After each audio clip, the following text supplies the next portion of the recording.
A wealthy individual, devoid of warmth, stands before the grave of the spouse he cast aside 2 decades prior. He goes white at the sight of a 19-year-old boy weeping by her grave. What he uncovered left everyone in disbelief. Before we embark on this narrative journey, please share a comment below and let us know your location as you tune in. Delight in the tale. On a frigid December evening in Boston, Thaddeus Crichton forcefully set his crystal tumbler down on the mahogany desk, bourbon splattering onto the fine imported papers. His expression, usually calm for corporate confrontations, twisted with fury and incredulity. Expecting? The word slipped out, barely contained by gritted jaws. And you think I should accept that this child belongs to me? Eloan stood by the fireplace, her hands gently cradling her still flat stomach with a sense of warmth and care. Her emerald eyes, typically alive with warmth, now glistened with unfallen tears. Thaddeus, I implore you. It's true that I've only ever been with you. This is our extraordinary moment. His harsh laughter sliced through the atmosphere of the room. Wonder. I have consulted with every expert available in the nation. The diagnosis was unmistakable. I am unable to have children. So, Eloan, whose wonder are you nurturing? The grandfather clock ticked relentlessly, filling the silence that hung heavily in the air between them. Outside, snow started to descend, blanketing Boston in an illusion of calm. For 5 years, I have loved you with unwavering devotion, Eloan murmured. I have always remained loyal to you. Thaddeus stood up from his seat, casting a shadow over her delicate figure. My mother cautioned me about you, claiming you had your sights set on my wealth from the very beginning. His voice fell to a perilous whisper. I ought to have paid attention. Your mother never gave me a chance, Eloan replied, a rare spark of defiance lighting up her expression. Just as you're not providing our child one. Thaddeus approached the concealed safe nestled behind an original Monet, deftly spinning the dial with a skillful touch.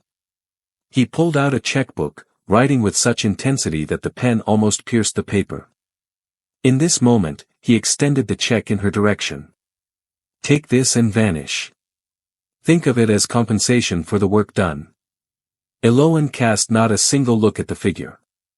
You believe you can silence me with money, make me disappear along with your child. Not my child, he stated with a chilling detachment. Indeed, that's precisely what I anticipate, to vanish by dawn. As Eloan turned to leave, her dignity somehow preserved, Thaddeus added. If you attempt to reach out or assert any claims regarding this matter, my legal team will take decisive action against you. The bedroom door shut softly behind her, a concluding gesture of elegance she was not obligated to offer him. Thaddeus poured another drink, convincing himself that the emptiness in his chest was a justifiable fury, not uncertainty. As the first light of dawn broke, Eloan had slipped away from his mansion and his existence, departing with nothing but a modest suitcase and the shredded check, now a mere collection of fragments in the wastebasket. Unbeknownst to Thaddeus, 19 years down the line, destiny would confront him with the reality he had long denied, standing beside a gravestone that would alter the course of his life forever. The sharp winter air of Boston pierced Eloan's flimsy coat as she meandered through the unknown streets, gripping her small suitcase tightly. The towering skyscrapers that once represented hope now stood like imposing barriers. Tears lingered on her cheeks, suspended in time before they could cascade down. $20. That was the entirety of what she had taken from the ATM before Thaddeus, without fail, cut off her access to their accounts.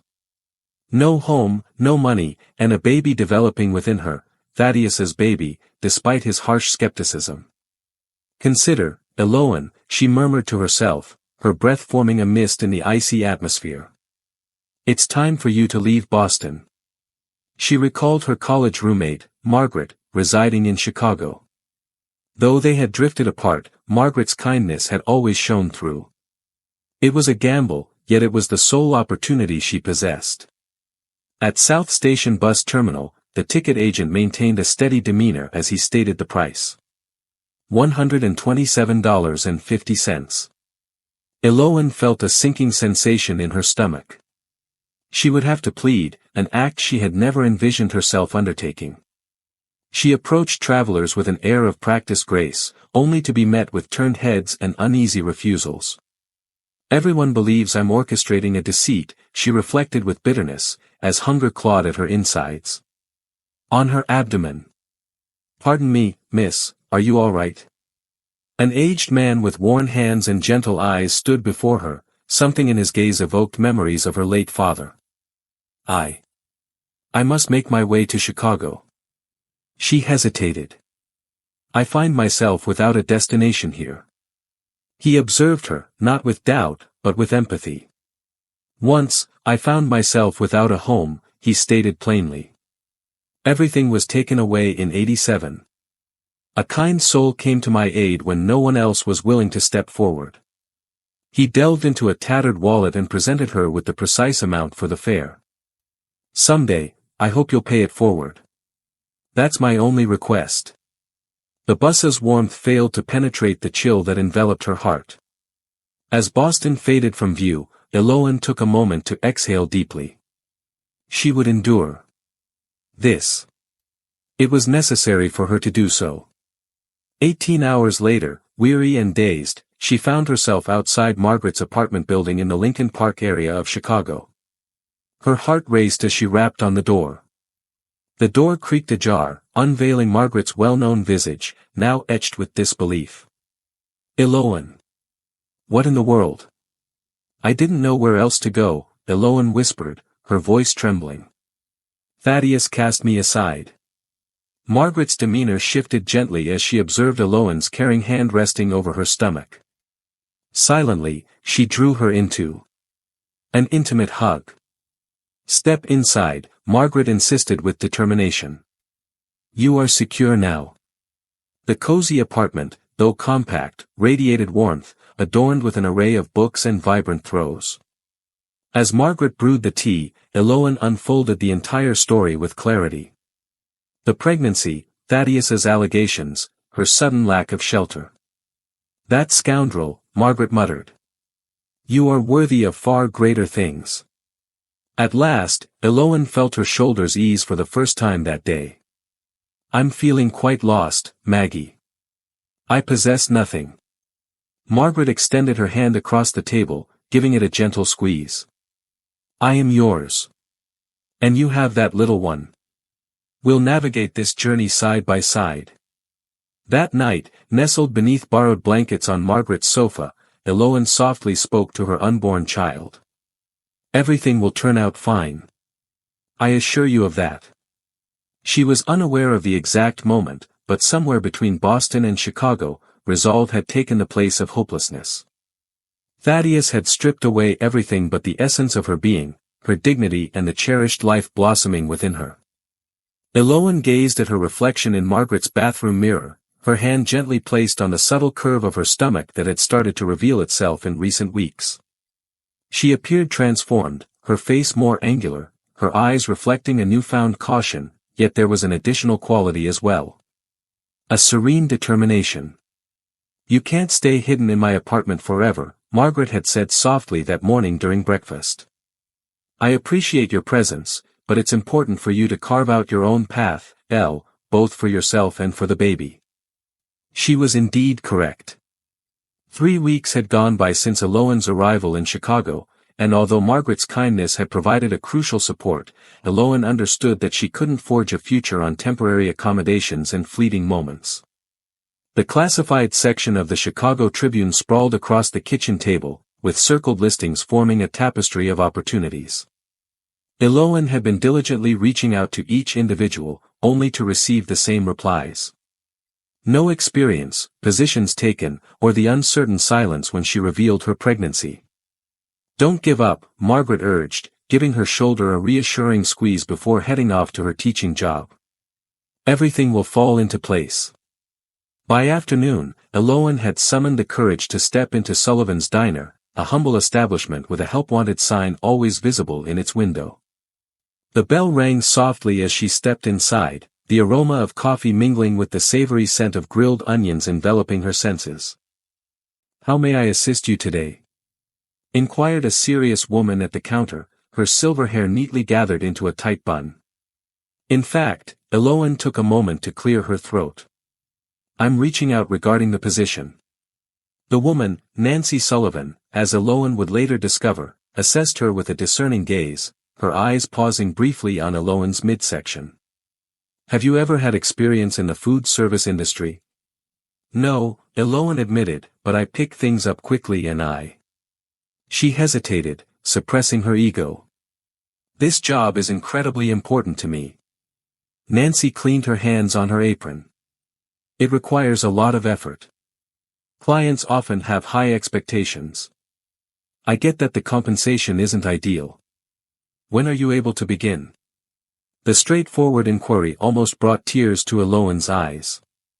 Nancy nodded sharply, her response immediate. "Tomorrow at 6 a.m., make sure to be on time."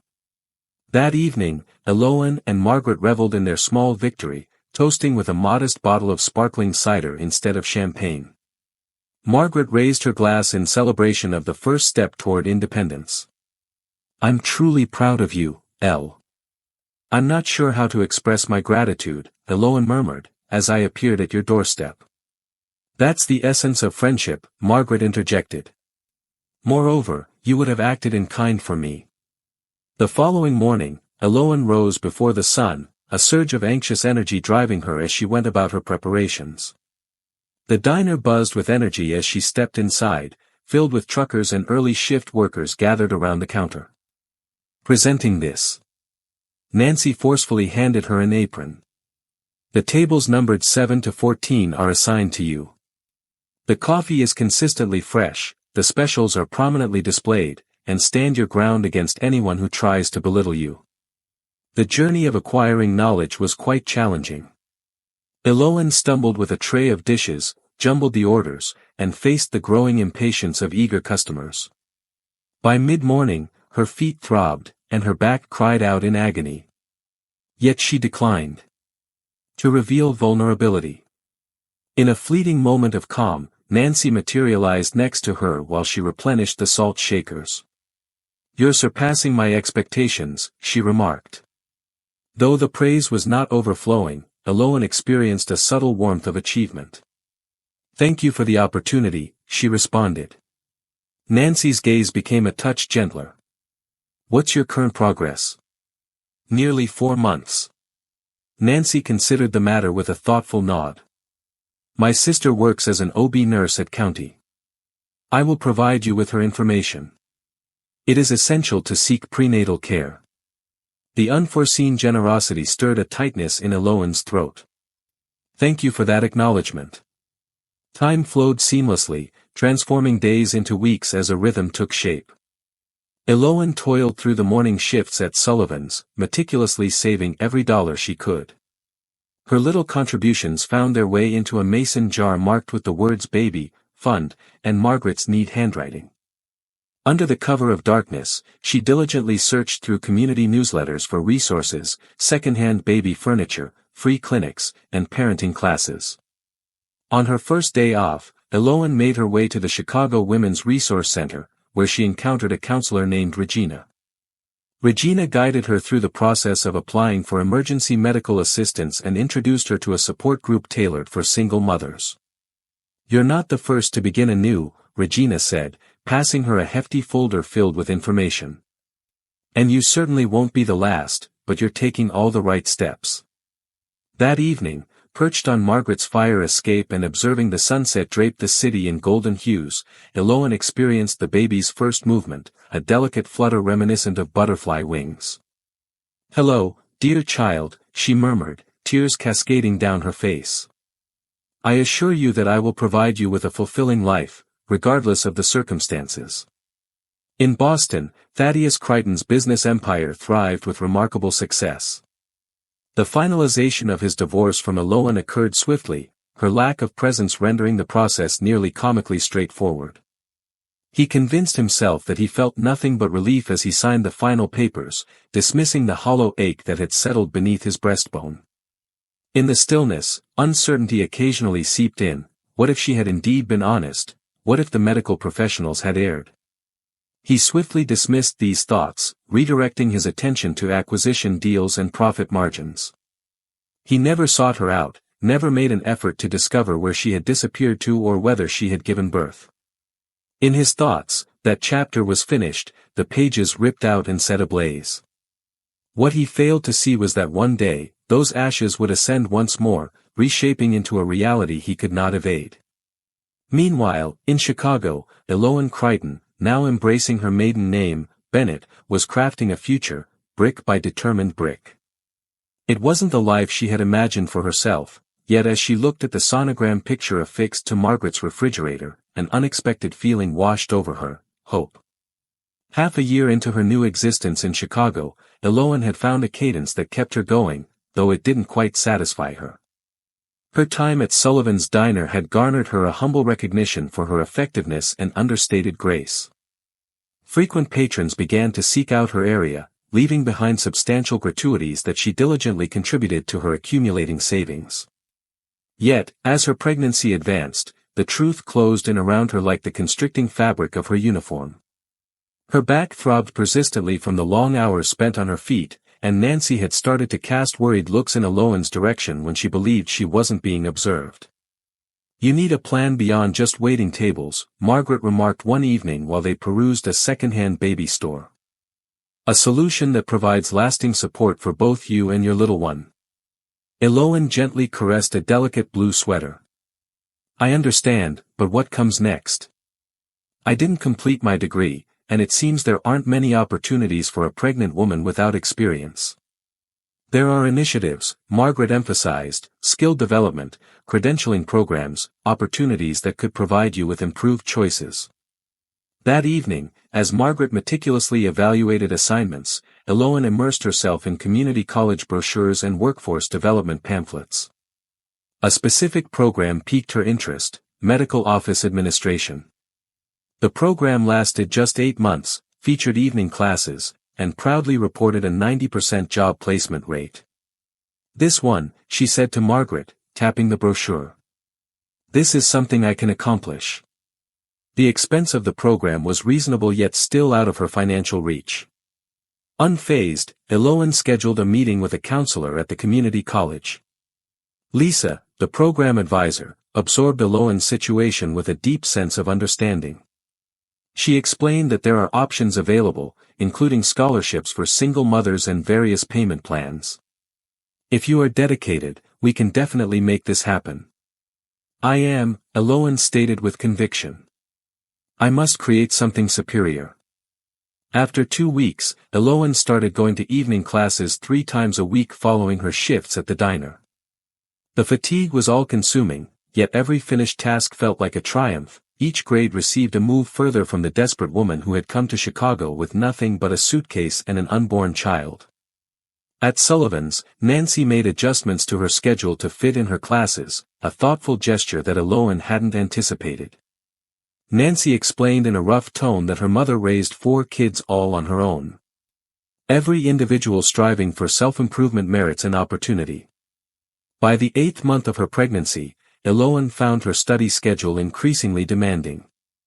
Her ankles swelled, and the plastic chairs in the community college classrooms felt like instruments of torture, yet she pressed on, finishing assignments between customer orders and reviewing flashcards during her breaks. "You're the most stubborn person I've ever met," Margaret said one night, discovering Eloane dozing at the kitchen table, her face resting against an open textbook. Margaret had turned their shared living room into a cozy nursery, adorning it with treasures from yard sales and cherished hand-me-downs from her fellow teachers. A crib occupied the corner, adorned with a mobile of fabric stars that dangled above it, each star meticulously sewn by Margaret during their evening chats. "It's not a lot," Margaret said with a hint of regret, "but it's a beginning."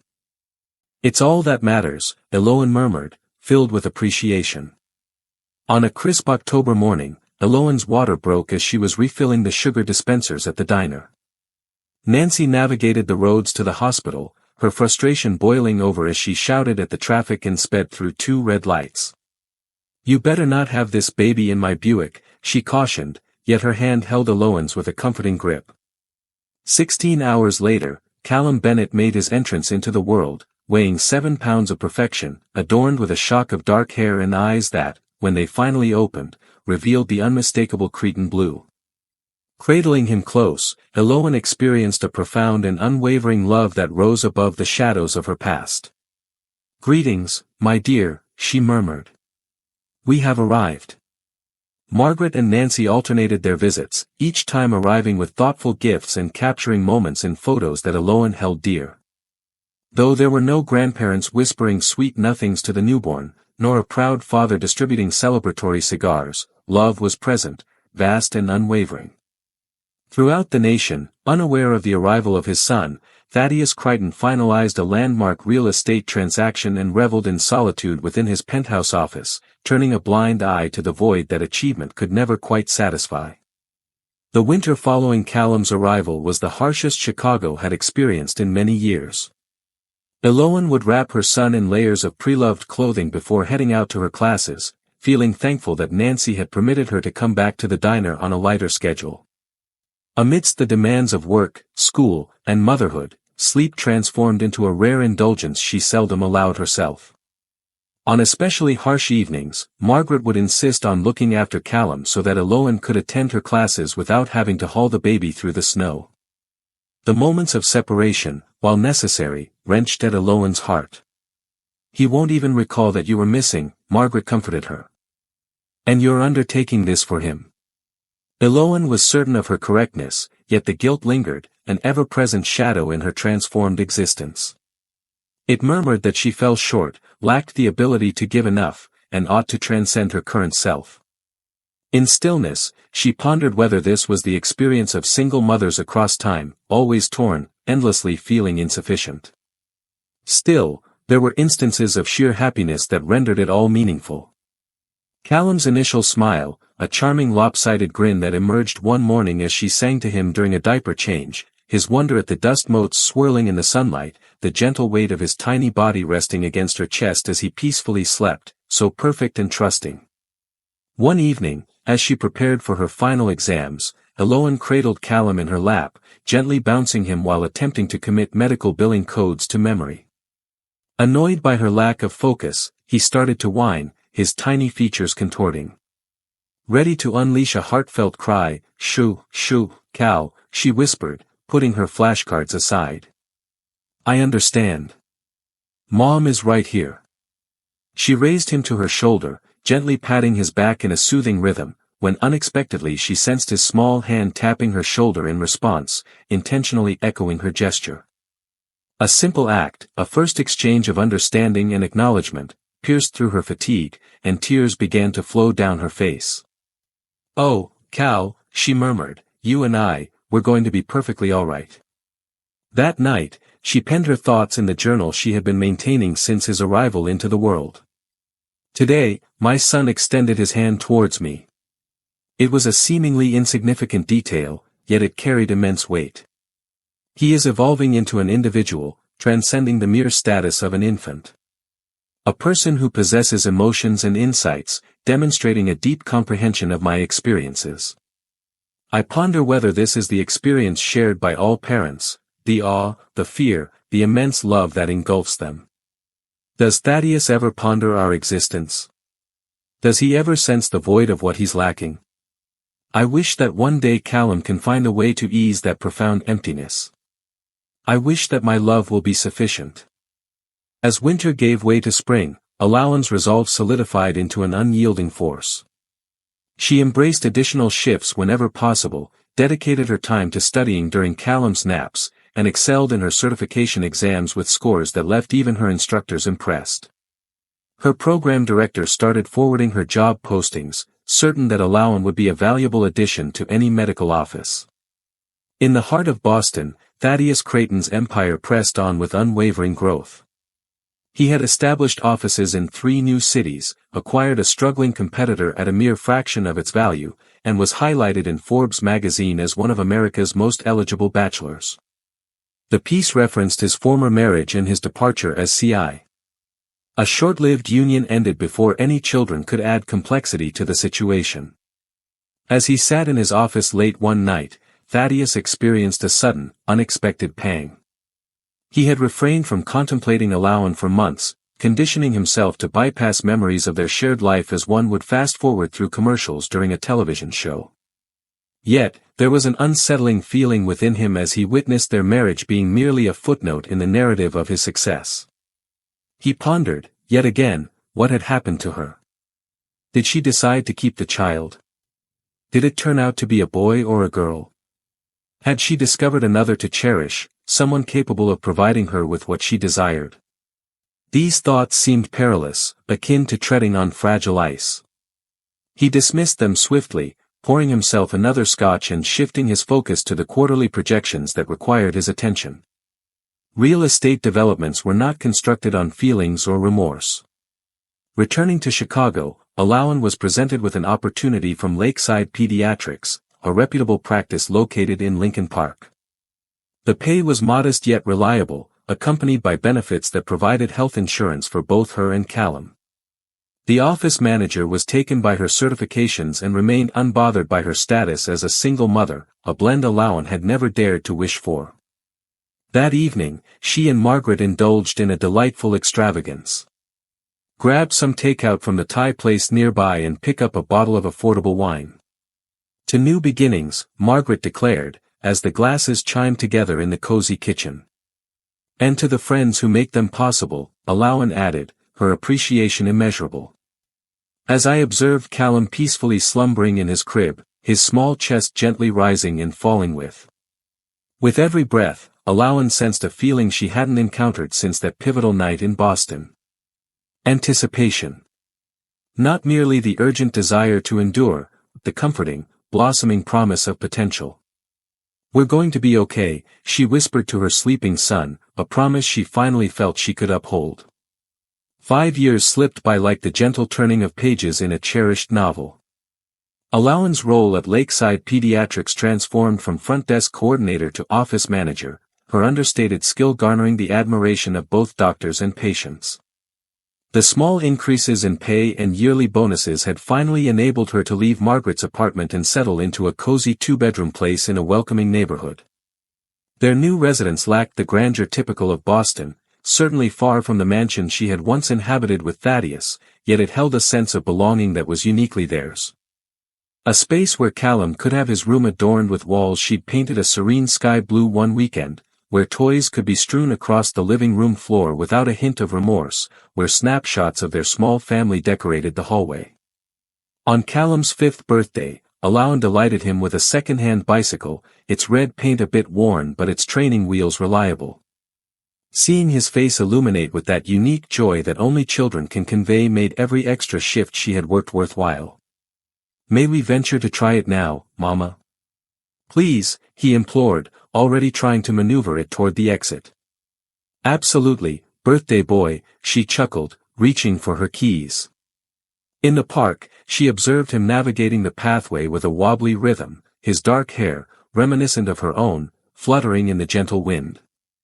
Yet those eyes, piercing and blue like the frost of winter, belonged entirely to Thaddeus. At times, it left her speechless, witnessing his father reflected in Callum's pure and untainted eyes. Look at me, Mama, he shouted, his confidence growing with every unsteady lap. I perceive you, my beloved. You're doing exceptionally well. Later that evening, after sharing birthday cake with Margaret and Nancy, who had taken on the role of a surrogate grandmother despite her strong denials, Alain gently tucked an exhausted Callum into bed. Mother? He inquired with a yawn. Tommy at school claims, everyone has a father. Where is my share? The question she had been readying herself for since his arrival still struck her like a blow. Alain perched on the edge of his bed, selecting her words with precision. Your father resides at a considerable distance, in Boston. He is an entrepreneur who constructs towering structures. What's the reason he doesn't stay with us? Alain ran his fingers through his hair. At times, adults make decisions that can be quite perplexing. Prior to your arrival, your father and we couldn't hold it together. However, that is irrelevant to you. Is he not interested in meeting me? Oh, Cal. She let out a deep sigh, filled with sorrow. Your father made decisions long ago, but you have me, Aunt Margaret, and even the cantankerous Miss Nancy, who discreetly offers you cookies when she believes I'm unaware. Callum appeared to ponder this, his eyelids becoming increasingly weighty.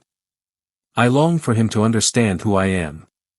One day, maybe he will, she murmured, even though she had no plans of ever contacting Thaddeus.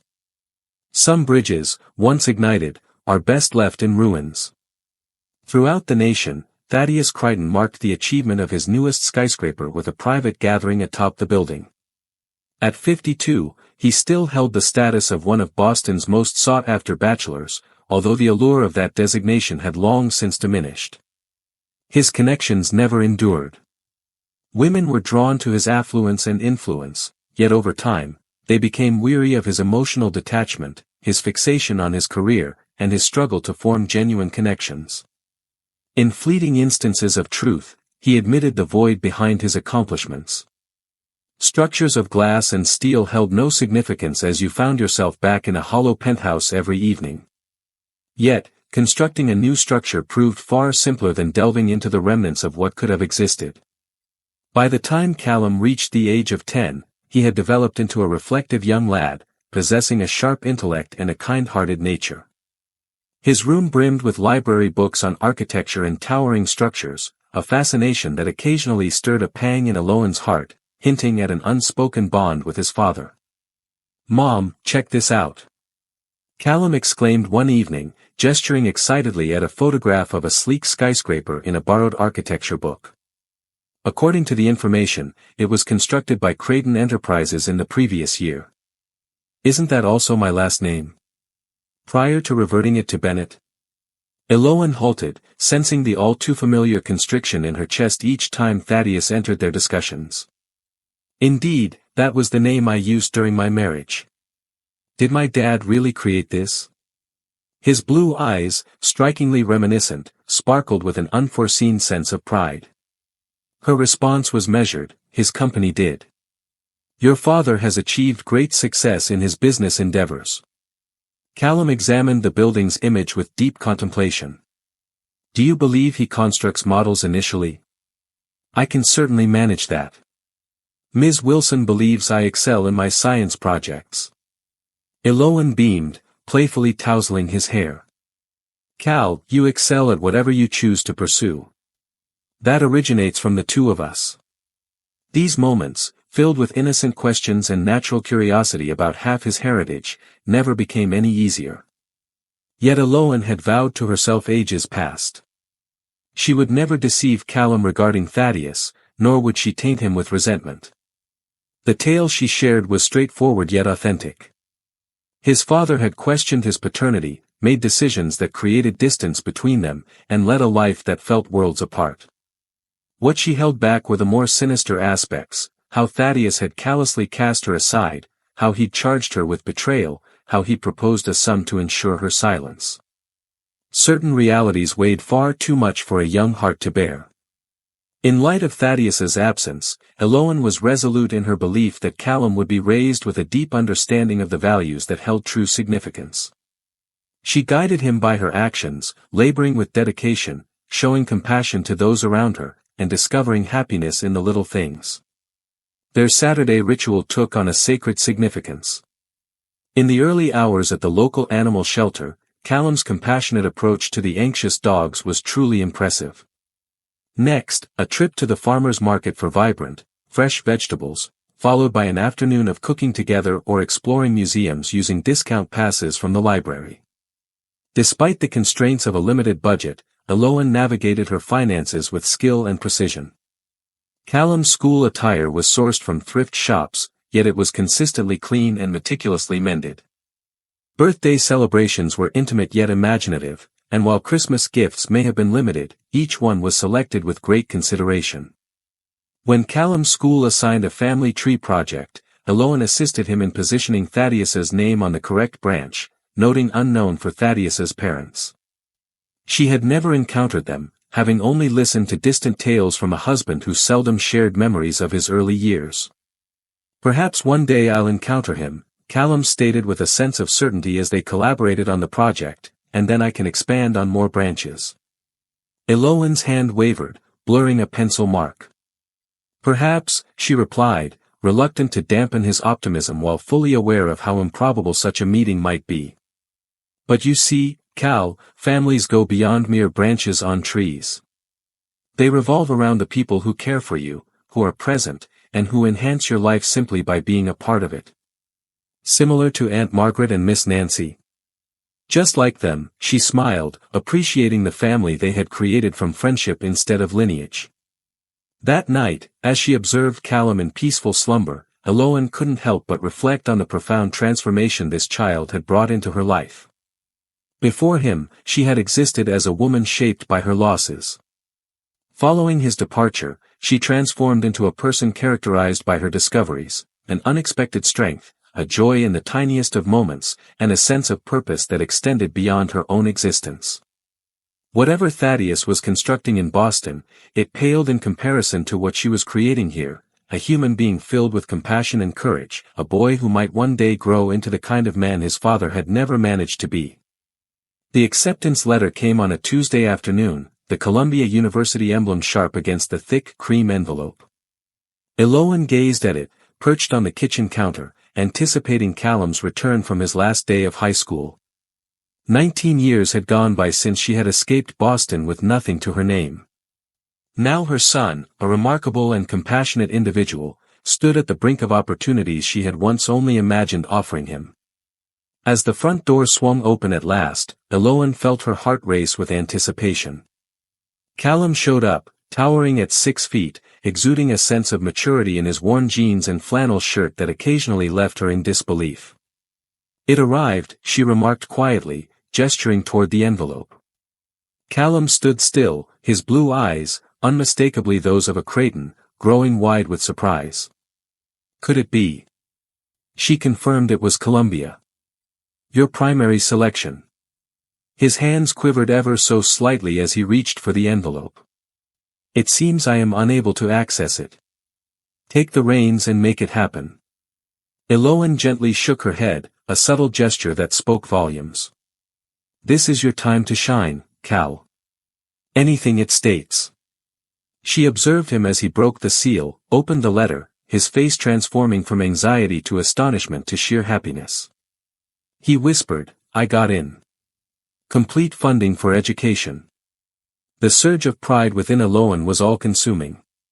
This remarkable young man, her son, had gained admission to one of the nation's most esteemed universities, not by means of family ties or affluence, but through his own hard work and talent. I always believed in you, she said, her voice heavy with feeling as she embraced him. I have always been aware. As the evening unfolded, once the initial thrill had subsided, following conversations with Margaret and Nancy to share the joyous news, and after a festive dinner of. As Callum savored his favorite pasta, the reality started to dawn on him. Columbia was located in New York, not Boston, yet it remained part of the East Coast. Even nearer to Thaddeus than Callum had ever found himself. You know, Callum said softly as they washed the dishes together. I observed. It is complete. Creighton Enterprises maintains a presence in New York, while Eloan paused her movements in the soapy water. Cal. I'm not suggesting that I'll reach out to him, he continued with caution. I wanted to let you know that I'm in the loop. She nodded, returning to her work with careful concentration. This is your journey, Cal. The decision is yours. You have the maturity to determine that for yourself. Would it cause you pain if I went ahead? Perhaps you could arrange to meet him one day. The inquiry lingered in the air, sincere and inescapable. Eloan took her time drying her hand, pivoting to meet her son's gaze. Nothing could alter the depth of my love for you, she finally expressed, and nothing could diminish the pride I feel in the person you have grown to be. That being acknowledged, I can't feign that it wouldn't present challenges for me. Callum nodded, a silent comprehension flowing between them. Well, I'm not entirely sure if I'm inclined to. I simply sense that there exists this empty canvas. I know, she murmured, gently cradling his face in her hand. I've done my utmost to complete it. You did, he said with intensity. You packed it with all the essentials. The summer slipped away in a whirlwind, filled with a flurry of preparations and eager expectations. Eloan assisted Callum in gathering dorm necessities, exploring textbook options, and organizing his course timetable. She held her fears close, worries about finances despite the scholarship, concerns about his distance from home, anxieties about the potential consequences of encountering the Crichton name and its legacy. On move-in day, standing in her small dorm, Eloan struggled to maintain her composure. This parting was unavoidable, beneficial, precisely what she had strived so diligently to achieve. Yet it seemed as though her heart was being ripped apart. Feel free to reach out at any hour, she remarked, smoothing out his bedspread with a touch of care, even if it wasn't needed. I will, Mom, he promised, showing patience with her concerns. The farewell at the residence hall was short and to the point. Callum was excited to embark on his new journey, while Eloan resolved to keep her feelings to herself. It was only later, while riding the train back to Chicago, that she permitted herself to weep, soft tears for all they had faced together and for the unpredictable future that lay ahead for him in a city where his father's name graced buildings like banners of victory. Columbia University thrummed with the vibrant energy of autumn as Callum embraced the start of his first semester.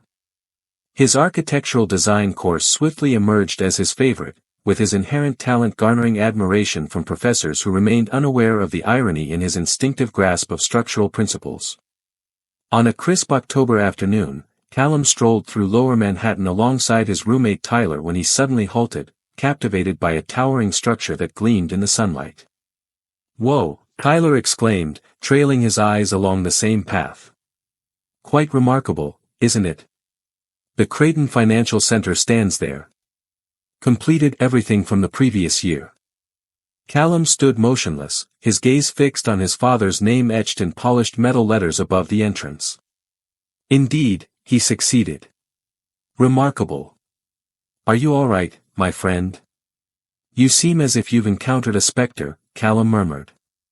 That evening, isolated in his dorm room, Callum powered up his laptop and entered Thaddeus Creighton into the search bar.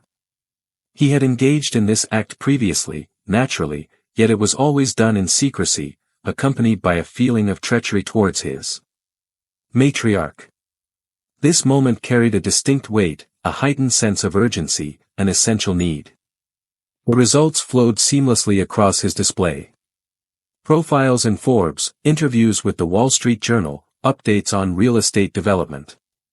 Photographs captured a notable gentleman in his 60s, with silver hair and keen eyes, always dressed to perfection, frequently solitary even amidst the bustle of social gatherings. A piece from Boston Business Monthly piqued his interest. Thaddeus Creighton.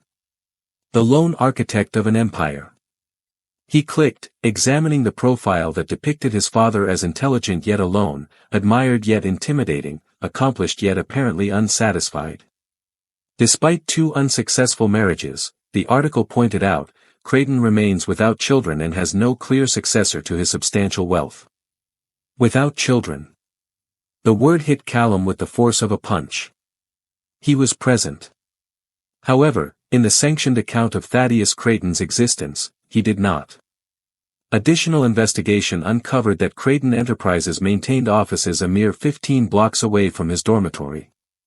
The closeness was both daunting and alluring, as if an unseen power was drawing them into the same path after years apart. The following morning, Callum strolled by the Creighton building, observing the individuals coming and going, pondering whether any of them had a personal connection to his father, curious if they would recognize the familial likeness if they gazed at him long enough. He persisted with this pattern for days, pulled back time and again, mustering his resolve. He kept it to himself, not sharing with Tyler, his new college friends, or even his mother during their usual phone conversations. How are the courses going? Eloan would inquire, and he would elaborate on his projects with great detail, carefully leaving out the truth that he was crafting them using methods he had learned from examining his father's structures. Are you nourishing yourself adequately?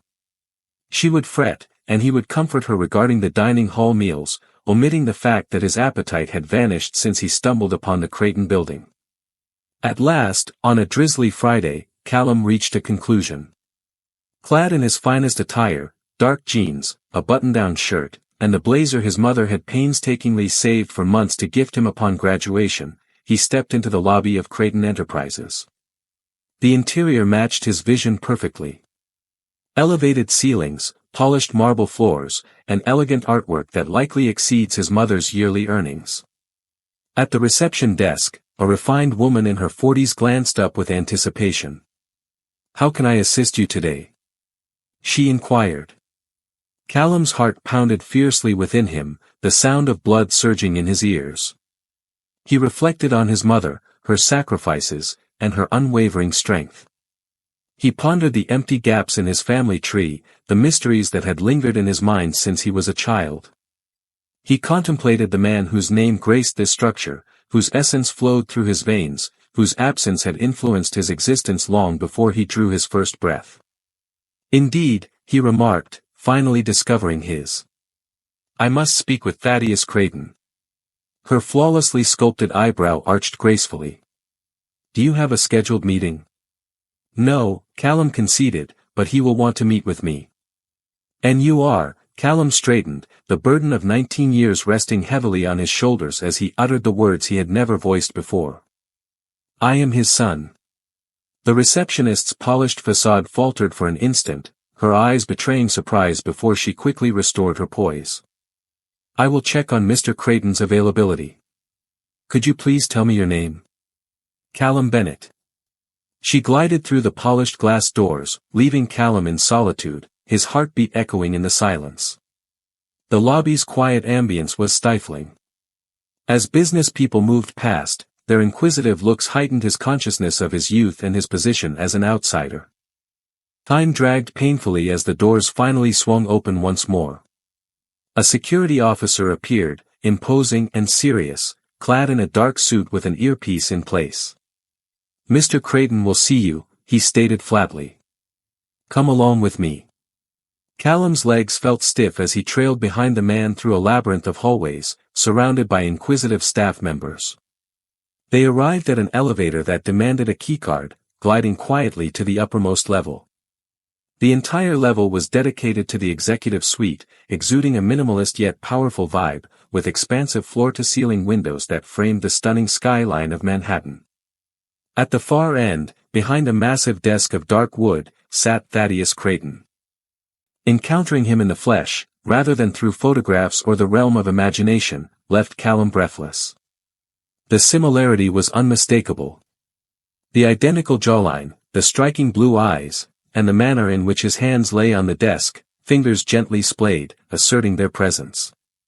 Time felt frozen as the father and son exchanged glances over the polished hardwood, a silent testament to their shared past. "Leave us," Thaddeus commanded the security officer, who nodded and quietly stepped back. In the solitude of their company, Thaddeus initiated the conversation, his voice steady yet laced with a subtle strain. "My receptionist informs me that you assert you are my son," Callum managed to speak, his throat tight with emotion. "I am your child. I do not have a son." "Because you decided against it," Callum responded with more conviction now. "Eloane Bennett is my mother. You once knew her as Eloane Creighton before you cast her aside 19 years ago for carrying myself." Thaddeus's face was a mask of composure, yet a subtle spark danced in his eyes. "Acknowledgement, maybe. Or computation. What is it that you desire?" "Funds?" The inquiry pierced deeper than Callum had expected. "I have no interest in your money. I am currently benefiting from a full scholarship at Columbia University." "So, what is it?" "A form of acknowledgement, perhaps a familial link." Callum approached the desk, observing the man who had given him half of his genetic makeup, yet still felt like a complete enigma. "I long to see you." To grasp how an individual might forsake their own offspring without a moment's hesitation. Thaddeus stood up gradually, making his way to the window. For a fleeting instant, he appeared to grow older in Callum's gaze, his shoulders burdened by an unseen load. "Do you really believe I haven't considered it?" he inquired softly. "Have you ever stopped to think?" If you had been curious, you might have discovered us. Mother never concealed herself. Thaddeus pivoted, his eyes sharp and analytical as he scrutinized Callum. You've inherited her coloring. Her chin. A moment of stillness. My gaze. Furthermore. It seems you have a knack for architecture, Callum remarked. I am pursuing my studies in structural design at Columbia. An inscrutable expression flickered across Thaddeus's face. That is fascinating. Did it hold value? Callum inquired abruptly. Creating all of this while feeling a sense of absence. What can you tell me about yourself? My initial strides, my achievements, my entire existence. Thaddeus made his way back to his desk, reclaiming his authority. At that moment, I chose to act on the information available to me. I thought your mother had been disloyal. Did you ever stop to question that belief? Have you ever considered the possibility that you could be mistaken? When I finally reached that point. Years had slipped by, filled with uncertainty. What was I meant to do? Ruin the life you and your mother had created? Callum's laughter held no trace of amusement. Is that your reasoning behind it? So, you thought you were doing us a favor by keeping your distance? Thaddeus's jaw tightened. Secured. You failed to grasp the intricacies. No, I completely understand, Callum interjected. You prioritized your dominion over your loved ones, your arrogance over reality. He turned to leave, a wave of fatigue washing over him from the encounter that had captivated his thoughts for years. Callum, Thaddeus called, halting him at the threshold. Is Eloan aware of your presence? Callum locked eyes with his father for the final moment. Absolutely not. And she is. Devoted 19 years to ensuring I was never reliant on you. I simply had to witness firsthand the type of individual who turns his back on his own child. He departed without a glance behind, the burden of unaddressed past pressing down on him as the elevator moved downward, taking him away from the father who had never truly been his, back to a reality irrevocably altered by their encounter. Callum wandered for hours, navigating Manhattan's grid, unaware of the autumn chill, his thoughts looping through every moment of the meeting with Thaddeus. The man was precisely as he had envisioned, cold, calculating, and defensive, yet in some ways, he was completely unlike anything he had anticipated. There were instances when a shadow resembling regret briefly crossed his father's face, swiftly concealed by a facade of indifference honed over time. Bye-oi. As darkness descended, Callum settled onto a bench in Central Park, gazing out at the tranquil reservoir. His phone vibrated intermittently in his pocket, likely Tyler curious about his whereabouts, or perhaps his mother reaching out to see how he was doing. The mere idea of Eloan washed over him, stirring a deep sense of remorse. She had every right to understand his actions, yet he found himself unable to convey the truth through a mere phone call. Upon finally reviewing his messages, he found that his doubts had been validated. 3 messages from Tyler regarding the study group, along with 2 missed calls from his mother. With icy fingers, he pressed the buttons of her number. Callum, her voice flowed with a comforting warmth, filled with relief. Anxiety began to creep in. I apologize, Mom. I found myself outside and completely lost track of the hours. Your tone seems unusual. Is everything all right? He had always found it impossible to conceal anything from her. Even from afar, she could sense his emotions as if they were shifting weather patterns.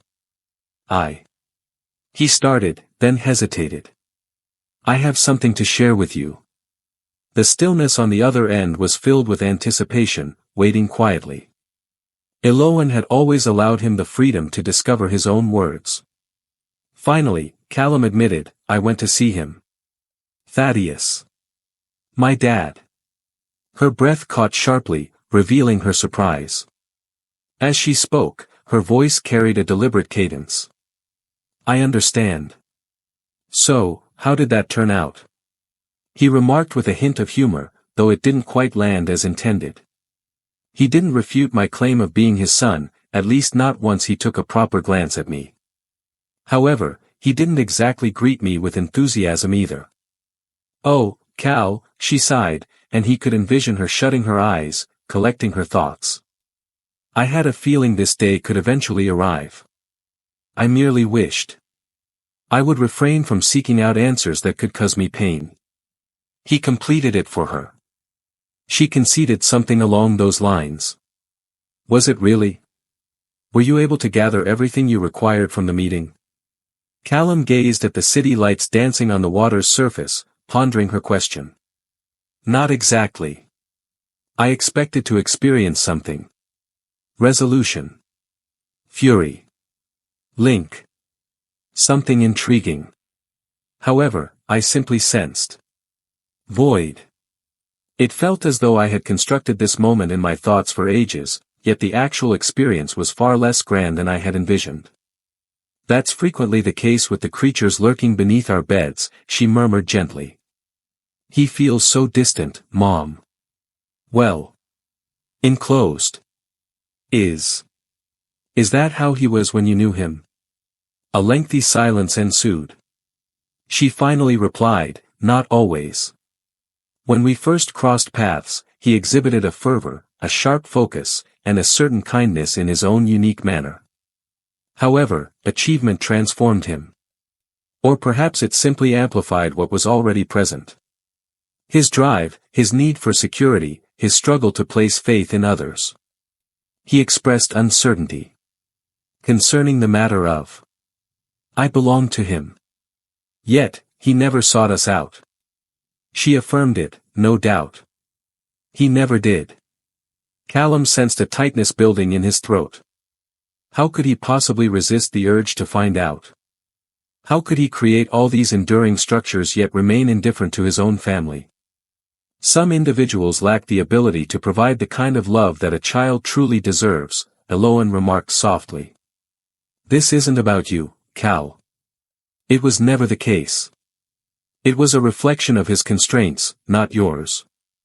I expressed to him that I had no interest in his money, Callum went on. However, I believe that was the extent of his perception regarding my desires from him. As if there were no other motive to find him. That is the way he perceives the world, she clarified. Via exchanges and holdings. It's quite unfortunate, truly.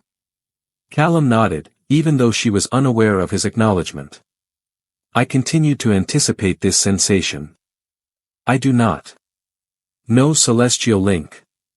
There was a hint of familiarity in my veins, yet all I found was a stranger reflecting my gaze. Are you feeling let down? She inquired, her voice heavy with worry. No, he came to a realization, catching himself off guard.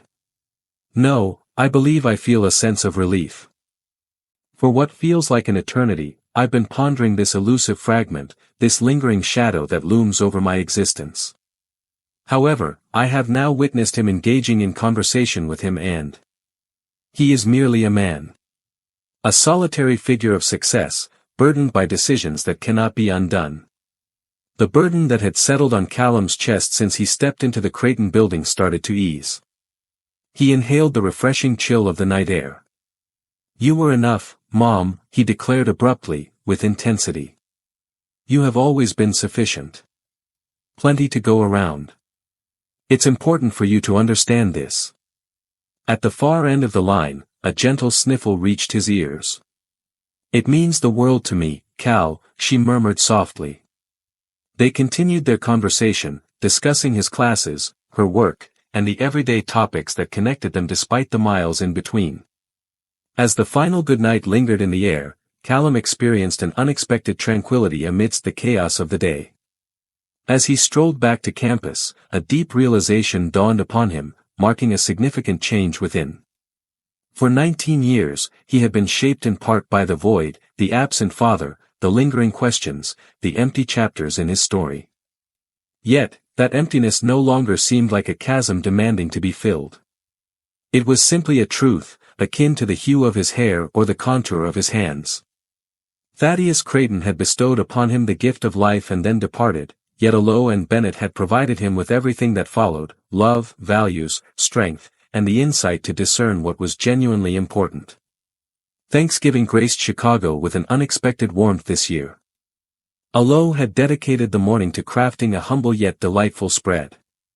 Turkey, creamy mashed potatoes, a savory green bean casserole, and the beloved pumpkin pie that had woven itself into their cherished tradition. As Callum's key turned in the lock, the apartment welcomed him with a symphony of comforting aromas.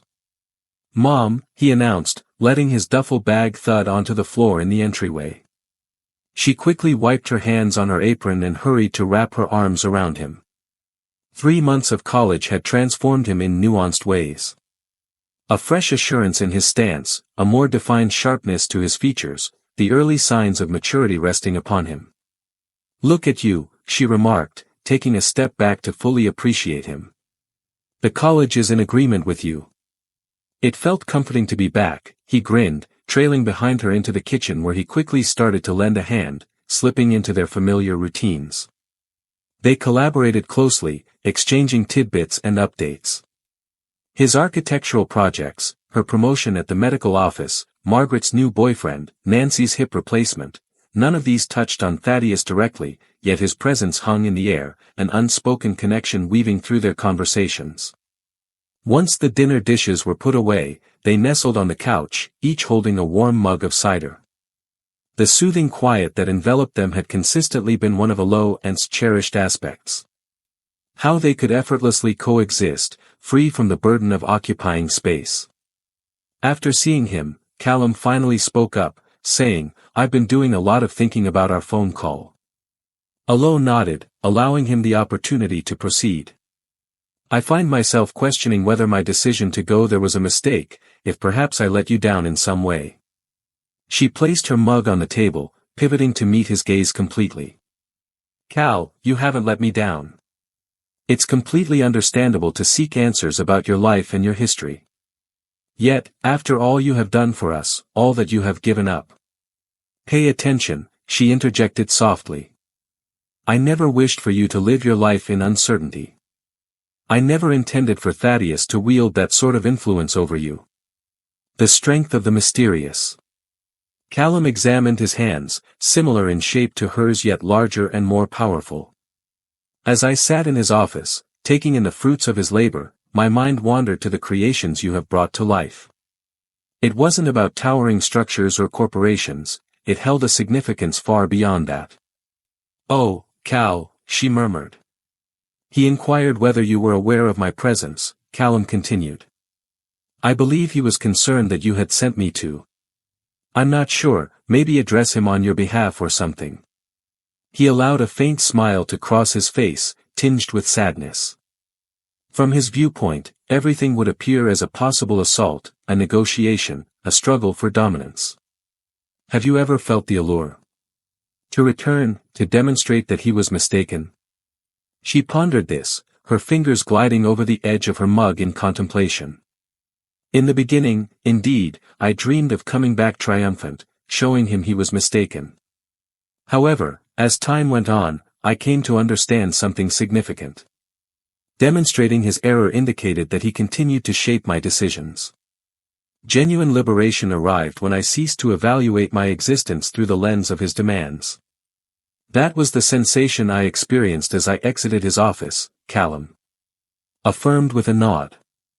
"It felt as though I had finally liberated myself from the haunting presence that had lingered within me." They lingered in a cozy quietude once more before Callum broke the stillness with his voice. "I believe I finally grasp why you chose to keep the most difficult truths from me." Regarding his reaction when you mentioned me to him, Alo raised an eyebrow. "How did you come to realize there were least favorable aspects?" "It was because I met him," Callum stated plainly. "And because regardless of how terrible the tale became when you recounted it, you never appeared sufficiently upset for someone who had just been left behind. You were shielding me from the complete reality." He extended his hand, allowing it to be reached. "You have the right to develop your own views without my struggles influencing how you see things. You have the right to understand your father from your own perspective, rather than through my interpretation. That's what sets you apart from him," Callum remarked with newfound insight. He approached each decision with a singular focus on his own interests. Every decision you made was with me in mind. As they embraced, Alo sensed 19 years of tension starting to melt away. Her son confronted his specter and came out more resilient. No matter what came next, they would confront it side by side. In the same manner as before. February draped New York in a palette of muted grays. Callum rushed through the campus grounds. Collar turned up to shield against the biting wind. Thoughts consumed by midterm projects and approaching deadlines.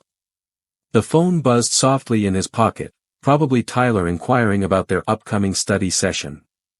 Yet the figure displayed on the screen was one I did not recognize. Area code for New York. Greetings. He responded with care. Is it Callum Bennett? A woman's voice exuding a sense of professional detachment. Indeed, that is I. I'm reaching out from the office of Thaddeus Crichton. He would appreciate the opportunity to meet with you as soon as you are available. Callum halted in his tracks, surrounded by students flowing past him like a river around a boulder. What is the reason behind this? I'm unable to share specifics at this time. How about 3 p.m. tomorrow? Could it be achievable? His gut told him to decline. To safeguard the tranquility he had discovered since their previous meeting. Yet, the urge to explore won out. All right. Tomorrow at 3 o'clock. This time, the Crichton building appeared transformed. Not as daunting. Simply a creation of glass and steel, shaped by the ingenuity of humanity. Once again, security guided him to the top floor, yet an unsettling feeling lingered in the air. The employees they encountered appeared quiet, sharing fleeting looks as he strolled past. Thaddeus was absent from his formidable desk. Instead, Callum discovered him by the window, staring out at the skyline, which appeared somehow lessened. Thank you for coming, Thaddeus said, his voice gruff as he remained turned away, a tone Callum found more abrasive than he recalled. Callum responded with caution, acknowledging the persuasive nature of the assistant. Thaddeus pivoted, and Callum fought to conceal his astonishment. In merely 4 months, his father had seemingly aged a lifetime. The once distinguished silver hair had become sparse. The defined contours deepened. The authoritative figure transformed into something delicate. Please, have a seat, Thaddeus invited, motioning towards a more relaxed seating area instead of the formal desk setup. Once he was comfortable, Thaddeus wasted no time getting to the heart of the matter. I am facing stage 4 pancreatic cancer. The outlook is constrained. The words lingered in the space between them, thick with a sense of conclusion. Callum experienced a sudden wave of feelings. Not exactly sorrow, but something closely related to it. Apologies escaped his lips at last, and there was sincerity in his voice. Thaddeus continued, reflecting on our conversation regarding choices and their repercussions. When mortality shifts from the abstract to the tangible, one's priorities tend to reveal themselves with startling clarity. Callum stood quietly, observing this man, his father by lineage yet a stranger by decision, as he grappled with the words that eluded him. I was mistaken, Thaddeus stated plainly. Concerning your mother. Concerning you. For 19 years, I have been mistaken. What is the reason? Reveal it to me now, Callum inquired, cautious of last-minute deceptions. As time is no longer a luxury I can afford. Thaddeus's hands, once firm enough to ink billion-dollar deals, quivered just a bit. And because I want the opportunity to connect with my son before I leave. Could you clarify what you are requesting? Thaddeus locked eyes with him unwaveringly. Dialogue. Nothing else. I do not anticipate understanding or warmth. Merely the chance to learn a bit more about you, beyond the simple acknowledgement of your being. Callum observed the man in front of him, a figure of strength yet stripped of control, successful in many ways yet faltering in the aspects that truly counted. He reflected on his mother. Who had never pursued retribution. Who had shown him that compassion was not a sign of weakness. I have class on Tuesdays and Thursdays, he finally said. I'm available on Monday afternoons. Relief swept across Thaddeus's weary visage. That would be agreeable. Thanks a lot. As Callum prepared to depart, Thaddeus inquired softly. Will you inform Eloan? The inquiry was imbued with multiple dimensions of significance. Would Eloan attempt to halt these gatherings? Would she sense a betrayal? Had Thaddeus received even the recognition of his looming demise? Indeed, Callum stated with conviction. We share everything openly with one another. As he descended in the elevator, Callum experienced an unsettling emptiness within himself. Over the years, he had envisioned a myriad of scenarios with Thaddeus. Clashes. Harmonizations. Clarifications. Yet, not this. Empathy for the man facing his final moments, despite having turned away from him even before he came into existence. He stepped outside and dialed his mother. As she spoke, her voice enveloped him with warmth and familiarity, and he became aware of the tears streaming down his face. Cal, what seems to be the matter? He's dying, Mom, Callum said, his voice trembling. Thaddeus is nearing the end, and he wishes to connect with me before he departs. The stillness that ensued held within it 19 years of intricate history. What do you wish to pursue? She inquired at last, prioritizing his desires, as she always did. Callum confessed that he felt it was time to offer him this opportunity. Not for him, but for myself. In that case, that's the path you ought to take, she murmured gently. And what about Cal? I will remain here, no matter what unfolds. Monday afternoons transformed into something sacred.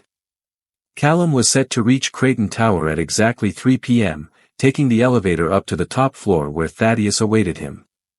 As the weeks unfolded, their gatherings transitioned from the formal office to Thaddeus' penthouse apartment, an exquisite realm of glass and leather that oddly felt untouched, resembling a magazine spread more than a true home. The dialogues commenced with a sense of discomfort. Thaddeus inquired about Columbia, about Callum's pursuits in architecture, about his experiences in Chicago. Callum responded with measured composure, disclosing information devoid of sentiment, erecting a barrier of courteous detachment between them. Yet, as Thaddeus grew weaker, a noticeable change occurred. Their conversations grew more profound.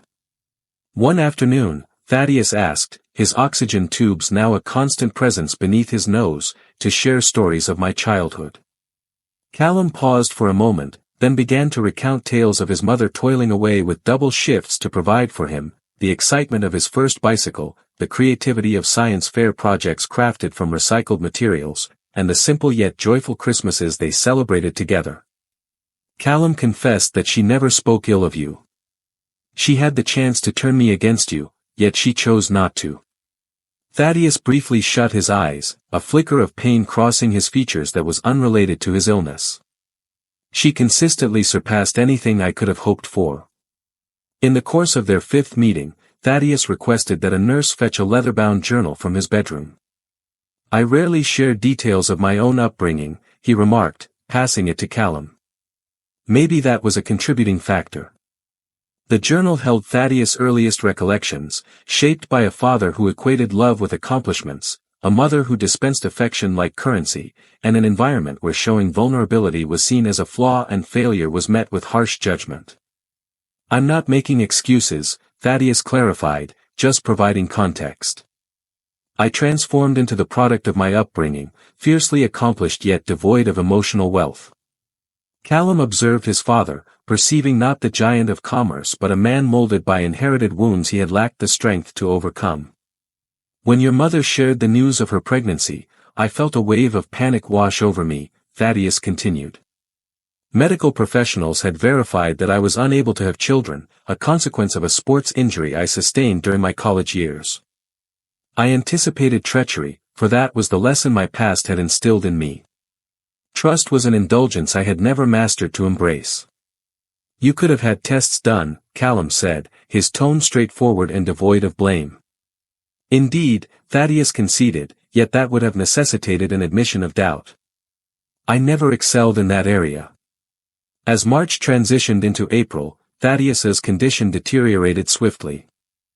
Their gatherings shifted to the hospital, where machines emitted a steady chorus of reminders about. Whispers of mortality lingered among the nurses. In what turned out to be their last exchange, Thaddeus appeared strikingly aware, exuding a sense of tranquility. "I've revised my will," he stated directly. "Everything is directed towards you," Callum replied, shaking his head. "I have no interest in your money." "I understand," Thaddeus responded softly, his tone surprising in its warmth. "That's exactly why it ought to belong to you. Not as a form of payment or compensation, but rather as a recognition. You are my child. My sole offspring.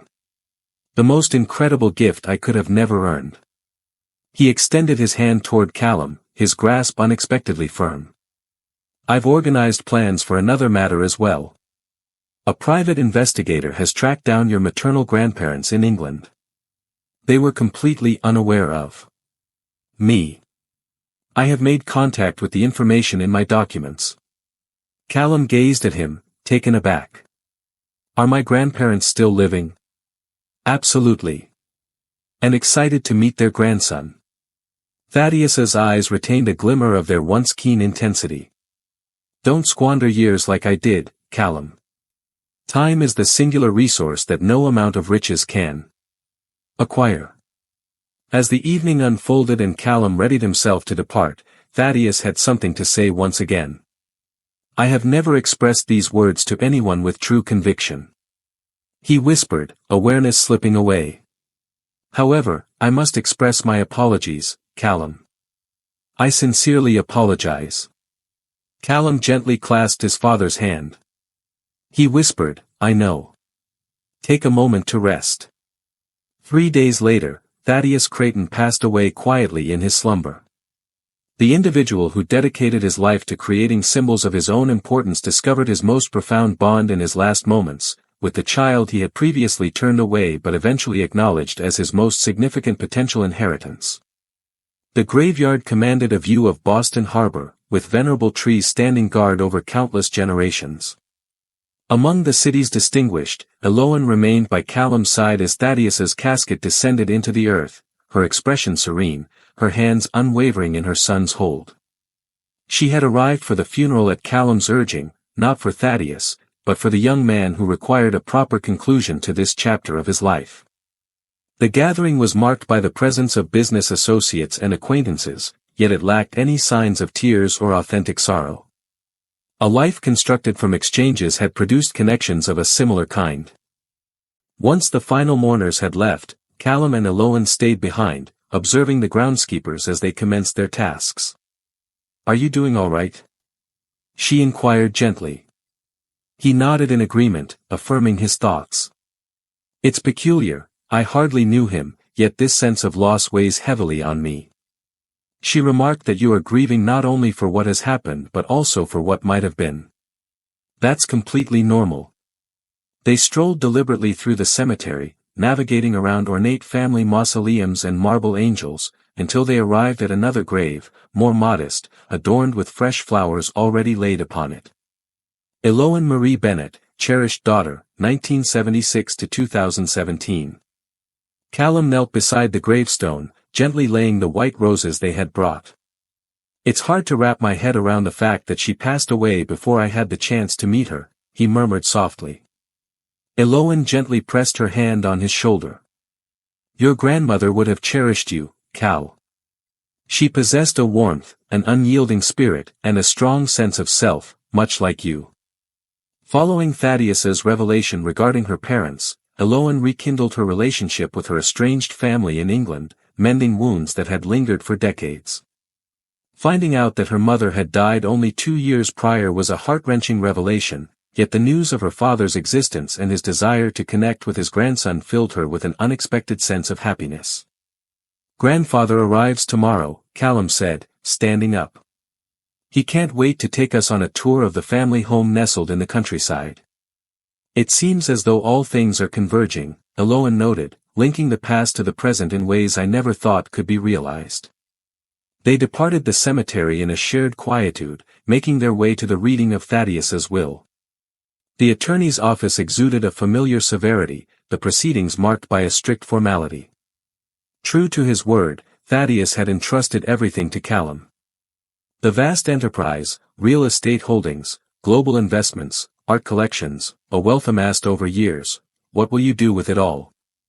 Eloan inquired later as they strolled along Boston Harbor, the city skyline shimmering across the water. Callum pondered, observing the boats gently rocking at their moorings. I've been contemplating the creation of a foundation aimed at supporting single parents in their educational journeys, offering scholarships, childcare assistance, housing stipends, essentially, the resources that could have made a significant difference for you. Eloan's eyes glistened with unshed tears. That's truly lovely, Cal. And I aspire to establish an architectural scholarship at Columbia, one that prioritizes merit over connections. He paused. I was thinking we could name it in honor of both of you. The Creighton Bennett Fellowship. Eloan grasped the deeper meaning effortlessly. The unification of names that were once separated, forging significance from a troubled past. As the sun dipped below the horizon, casting a warm glow over the harbor, Callum took hold of his mother's hand. I pondered for ages on the bitterness of his absence, yet if he had remained, if he had changed, my entire existence would have taken a different path as well. For better or worse, Eloan consented. I believe I've finally found my peace with it, Callum remarked. Including everything. His dismissal became the catalyst for your resilience. Your challenges imparted lessons that wealth could never provide. His late acknowledgement has opened doors to assist others.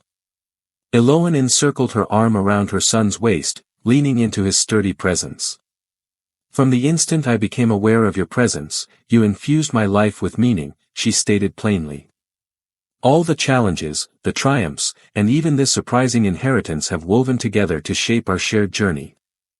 As night descended upon Boston, a mother and her son looked ahead, embracing the wisdom of their history while shedding the weight of its lingering shadows.